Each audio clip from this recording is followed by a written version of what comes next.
air going. I mean, if you're a person that's up at 20 centimeters of water with this, hey, you're going to see the mask out like this. Well, you have a pretty large mask when it comes to from the surface of your face all the way out to the end. So that's a that's a detractor, but it's a detractor if it's a detractor for you, because for me, I'm an active sleeper. I don't sleep upside down. I'm a side sleeper.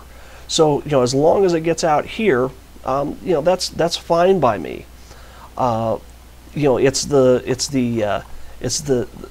this side to side that gets me with masks. So look at my notes here. Yeah, no comfort gel in the small. Hey, hopefully that's forthcoming. I'm not really sure. I haven't heard anything about it. I'll keep looking around, and if they come out with it, I'll go ahead and I'll order it for this, because this mask is just that good. If I find something to replace it, this right here will be my backup for quite a while because of all its features. Now, there are two differences here, and I mentioned this with the I haven't done a review on a ResMed Quattro, but I mentioned this with the 407, and it's not as big a detractor in the nasal mask as it is for a full face Quattro. My wife right now, and for those of you who don't know, we started CPAP 30 days apart. So we're there. We helped keep each other compliant. If we were snoring, if we heard each other snoring during the night, hey, put your mask on, you're snoring. But one of the problems that she's having trouble with, and I showed it on the 407 video, is they've frosted the outside of this. They've put a little texture on here. And that's a great feature, because if you have oily skin, this mask is going to slide, is going to slide around. Now, I don't think it's going to be as bad with this as what it is with the Quattro. But when I see that texture, I say, hey, that's first rate. That's even if the active cell technology didn't keep it in place, the next best thing is to have that frosted. It's not here, but it's not a big detractor for me. It is a nasal mask. It is, it has the active cells. So hey, it stays in place pretty well for me.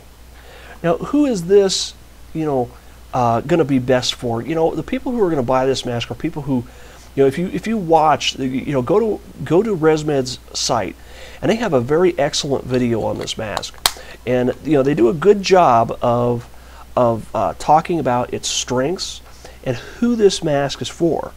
Now, who is this mask for? Well, there's two people. The first is the auto PAP users, because when you start with this mask and you start with your auto PAP, it's going to throughout the night increase pressure, and so where you adjusted it first, you aren't going to have to readjust it when the pressure is high. So this is a good mask for auto PAP people. Also, if you use C-Flex or any of the other easy breathe technologies that are out there that reduce your exhalation force, this is going to be a mask for you. The other group is BiPAP users.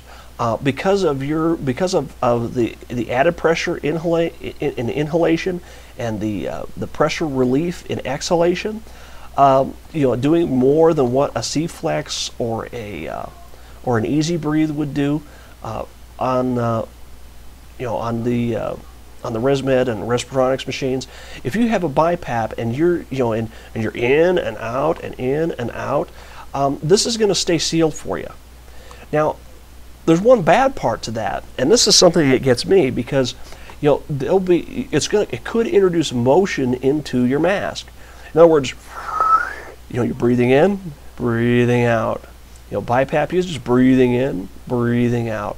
So if that's something that's going to bother you, and like I said, there's no right and wrong about this. If it's something that's going to bother you, then I would look for something that was a little more stiffer. Something that hey, if you're going to I mean, it's not recommended, and I don't recommend it either. If you're going to strap these things down tight so that they get an excellent seal, and you find that you can do that, and you don't worry about mask lines in the morning, hey, that's fine. If you're a little bit more like me, and you want to avoid some mask lines, And I'm a CPAP user. I'm not an auto PAP user. I did an auto PAP titration a little bit ago. I'm not a BiPAP user.